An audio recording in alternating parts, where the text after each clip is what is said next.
Não é por força, é por fé. Eu tava crente que a gente recebeu um glória aqui, né? Que bom. Você pode falar pro seu irmão aí, não é por força, é por fé? O irmão que tá do seu lado aí? Boa. Então, Jesus, ele não está escolhendo o forte. Ele não está escolhendo aquele que tem capacidade ou que tem um dom. Ele não está buscando a pessoa que sabe fazer as coisas por si só. Pegaram? Então, Jesus está levantando aqueles que têm fé, que estão cheios de fé. E Jesus também está escolhendo as pessoas que estão dispostas a crescer. E a crescer no reino de Cristo, né? O reino espiritual. Claro que a gente também quer crescer aqui no mundão, né? Ter o trabalho legal, ter as conquistas. Mas isso é só o detalhe. Então, irmãos, não é por força, é por fé.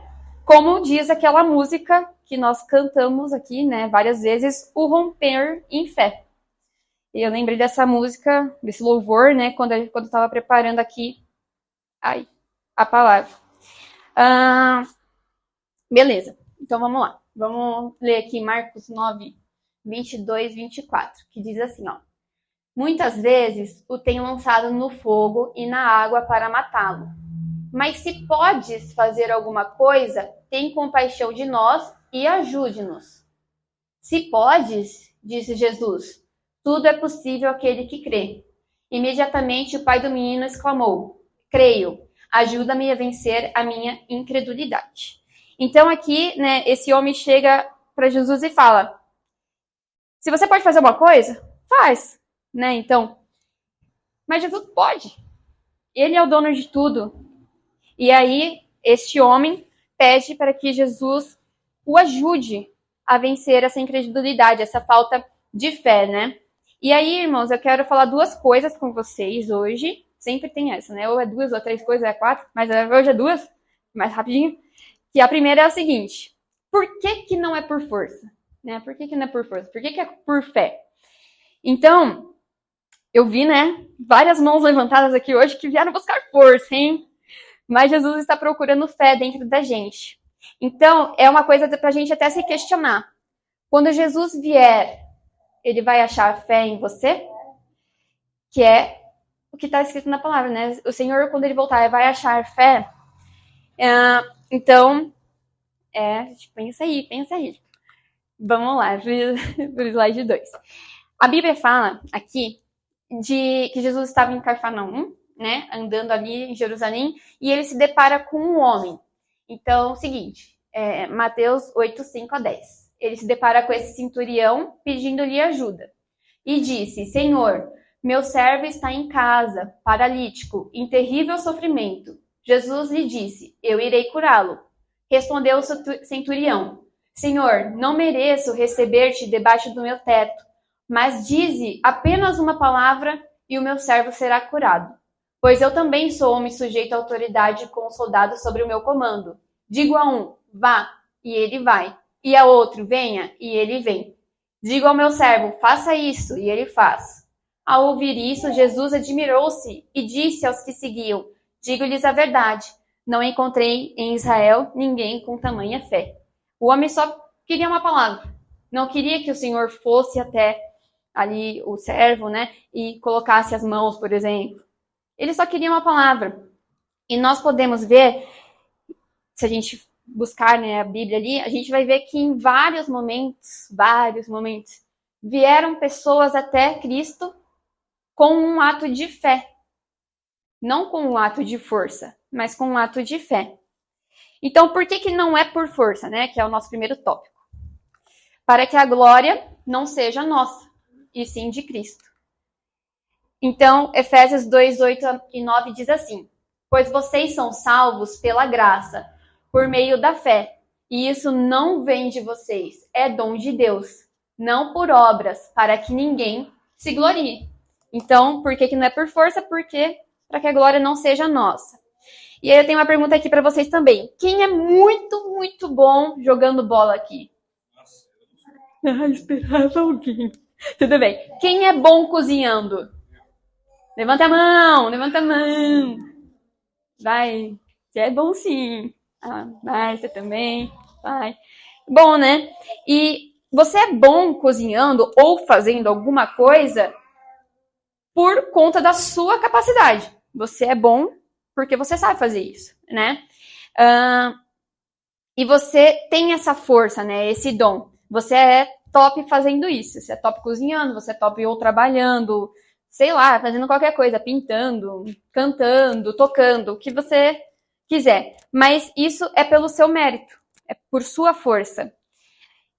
E você não depende de ninguém para fazer isso, muitas vezes.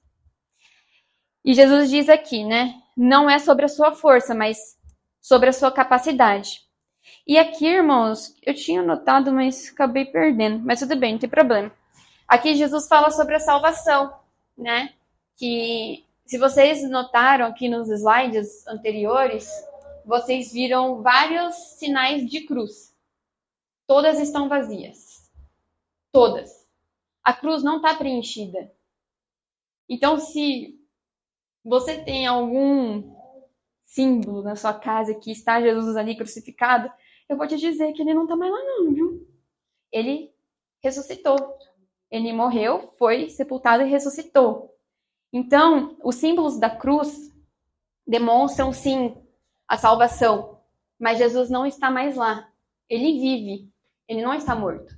Então, ele fala aqui, né, que a salvação vem pela graça, por meio da fé. Né? Então nós, né, lá no comecinho, quando foi ministrado para nós, a gente começou a conhecer Jesus, o que aconteceu ali em Gênesis, né? A gente foi conhecendo a história, por que Jesus veio e tudo mais, e aquilo foi gerando em nós, o Espírito Santo foi tocando em nós e foi gerando fé para que a gente, então, assim, pudesse aceitar a Cristo, por meio da fé. E aqui ele diz bem claro, que às vezes as pessoas falam, para aqui, né? É dom de Deus. Mas aí as pessoas falam assim, mas se você mentir, você perdeu a salvação. Mas aqui tá bem claro, né? Não por obras. Não por alguma coisa que você vai fazer. Mas por alguma coisa que alguém já fez. Que é Jesus, né? Tá? Então não é pela capacidade de ninguém. Você não consegue se salvar sozinho. Achei agora. Aqui, obras é igual esforço de trabalho. Não é por isso, né? Boa, então vamos lá. Lucas 5,5 diz assim: Simão respondeu, mestre, esforçamo-nos a noite inteira e não pegamos nada. Aqui, né, é quando eles estavam ali no barco tentando pescar, né? Aqui Pedro que está dizendo, mestre, eu já usei toda a minha capacidade, toda a minha força, já fiz de tudo, usei meu talento, já me esforcei o máximo que consegui, mas eu não consegui fazer, não consegui chegar lá, né? Então, se Pedro aqui tivesse só confiado na força do braço dele, ele não teria ouvido a voz do mestre. Então, ele confiou em Jesus porque diz assim, né, o resto do versículo aqui. Mas, porque és tu que está dizendo isto, vou lançar as redes. Então, se ele tivesse só acreditado que ele conseguiria, porque ele é o bonzão, ele não teria conseguido. Mas porque ele creu, teve fé no que Jesus falou, ele conseguiu. Então, não é pela força, é pela fé mais uma vez. Aí a gente vai ver assim, ó, que uma frase bem conhecida, né, no mundo de trabalho. Todo esforço gera um resultado, né? Todo esforço é bem compensado, aquelas coisas, até de gente que malha, né? Todo esforço é bem compensado. Tem até uma música, né? Que fala, né? Mas a fé, ela gera em uma coisa também. Ela muda o nosso destino, que é o nosso destino eterno, né? Então a força, ela gera, o esforço, né? Ele gera um resultado terreno. Mas a fé muda o nosso destino eterno. Vamos lá. 1 Samuel 16, 7. Aqui, ele vai falar assim, né? Vai falar sobre quando Deus falou para Samuel que ele ia ungir um rei. Né? Se vocês depois quiserem ver, é só ler 1 Samuel 15, acho que 15 vai contar tudo, já vai dar para ter uma noção. Então ali, Deus falou assim, Samuel, você vai encontrar alguém para ungir rei, né? Aí Samuel fala, legal, vamos lá. E aí Samuel começa, né, a buscar essa tal pessoa, e ele encontra, então, um homem fortudo, bonitão, top, e aí ele fala assim, esse aí então, né, certeza que esse é o rei, né? E aí o Senhor fala o seguinte, não considere a sua aparência nem sua altura, pois eu o rejeitei. O Senhor não vê como o homem vê a aparência, mas o Senhor vê o coração. E vocês vão ver, né, na história ali de Samuel, que ele não escolheu o fortudo, mas ele escolheu o magrinho, né, pequenininho, né, para liderar, então, o reino, né. E esse pequenininho magrinho, né, ele tinha muita fé. Então, convido os irmãos para estar lendo melhor, né, em casa, 1 Samuel. E segunda coisa, então, primeira, porque não é por força, para que a gente não se vanglorie. E segundo, só em fé que nós vamos se aproximar de Cristo. Sem fé é impossível agradar a Deus. Nossa, será que é sem fé ou sem força? Ou sem habilidade, ou sem beleza, ou uma coisa que a gente gosta muito, sem dinheiro? Não, sem fé é impossível agradar a Deus. Pois quem dele se aproxima precisa crer que ele existe e que recompensa aqueles que o buscam. Então, muita gente aí, vocês vão ministrar e eles vão falar assim, mas eu não acredito em Jesus, porque não tem fé, né? Às vezes, claro, porque nunca teve a oportunidade de ouvir, né, falar, e aí tá aí você como missionário, querendo ou não, você é missionário aqui, você tem o seu ministério, falando de Cristo. Mas às vezes a pessoa fala, isso aí é balela, hein? Mas é porque ainda não foi tocado pelo Espírito Santo, ainda não tem a fé. Então, às vezes, aqui aí trazendo para nossa situação, que nós já somos salvos, glória a Deus, vamos trazer para nossa situação aqui em questão de quando a gente fala assim, eu não tenho força para ler a Bíblia. Mas não é força. Você tem que ter fé para ler a Bíblia. É sobre ter fé de ler a Bíblia mesmo sem ter força. É ter fé para ler a Bíblia mesmo quando você se sentir fraco. É sobre ter fé para vir no culto mesmo quando está chovendo. Porque aí você não tem força de segurar o guarda-chuva. Acho que é isso. Ou não é sobre ter força para ministrar para alguém. É sobre ter fé para ministrar para alguém. Mesmo que você se sinta fraco, que você não se sinta capaz de fazer alguma coisa, que nem aqui para pregar, né, para os irmãos. Cara, não é uma coisa simples. Não é. Quando o pastor fala que eu vou pregar, eu fico a semana inteira assim, meu Deus do céu, o que eu vou falar, né? Meu Deus, sexta-feira à noite eu vou ter que preparar tudo, sábado ou tal, para deixar tudo pronto. Não é uma tarefa difícil, até porque tem o pastor aqui me ouvindo, né? Alguém que estudou muito tempo, né? Não é muito não, né? Pra não revelar a sua idade aqui. Mas estudou muito e às vezes você se sente aqui fraco de falar alguma coisa que não é. Mas com a fé, eu sei que não sou eu, mas Cristo falando, né? Tá. 7 aqui. Por que você reclama, ó Jacó? E por que se queixa, ó Israel? O Senhor não se interessa pela minha situação? O meu Deus não considera a minha causa? Será que você não sabe? Nunca ouviu falar? O Senhor é o Deus eterno, o Criador de toda a terra. Ele não se cansa, nem fica exausto. Sua sabedoria é insondável. Ele fortalece ao cansado e dá grande vigor ao que está sem força. Até os jovens se cansam e ficam exaustos, e os moços tropeçam e caem. Mas aquele que espera no Senhor renova suas forças. Voa bem alto como águias, correm e não ficam exaustos, andam e não se cansam. Então, se você está se sentindo fraco, eu vou te dizer que pela fé e por Jesus, Ele vai te fortalecer, né? Então, isso eu gostei muito dessa palavra, né?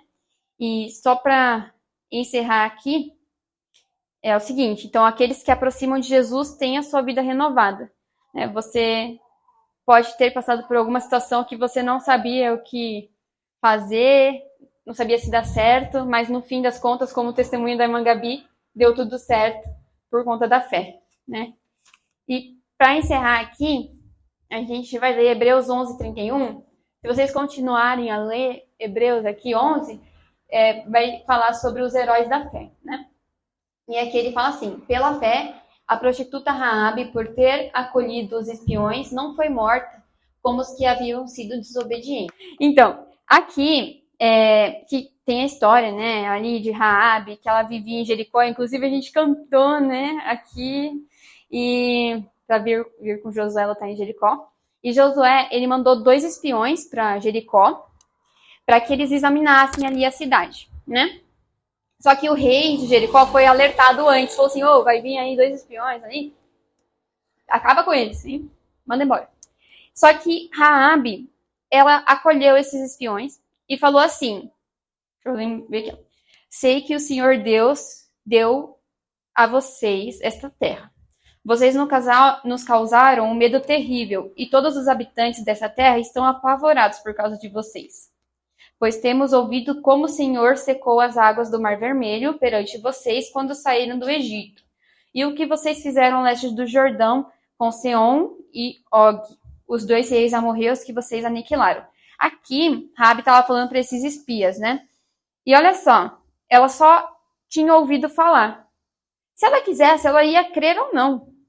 Ela não sabia se aquilo era verdade. Poderia ser o que falam, né? Uma historinha. Mas ela creu. Continuando. Quando soubemos disso, o povo desanimou-se completamente, e por causa de vocês, todos perderam a coragem, pois o Senhor, o seu Deus, é Deus em cima nos céus e embaixo na terra. Jurem-me pelo Senhor que, assim como eu fui bondosa com vocês, vocês também serão bondosos com minha família. Deem-me um sinal de segurança, de que pouparão a minha vida, a vida do meu pai, da minha mãe, dos meus irmãos e irmãs e de tudo que lhe pertence. Livre-nos da morte. E assim foi feito, né? Ela acolheu os espias, escondeu, né, eles saíram, né, derrotaram ali Jericó, só que ela e a sua família saíram viva, né? Então, foi por meio da fé, né, que Raabe teve que ela foi, então, salva ali, ela e a sua casa. E se você vê ali em Mateus 1:5, tem a linhagem de Jesus, e eu já disse isso aqui, né? Tem a linhagem de Jesus ali. E você vai ver que Raabe está ali na linhagem de Jesus. Então, olha como a fé dela gerou algo tão importante, né? Então, diz assim, ó, Salmão gerou Boaz, cuja mãe foi Raabe. Boaz gerou Obed, cuja mãe foi Ruth, e Obed gerou Jessé. Então, irmãos, concluindo, não é por nossa força, mas pela nossa fé. Amém?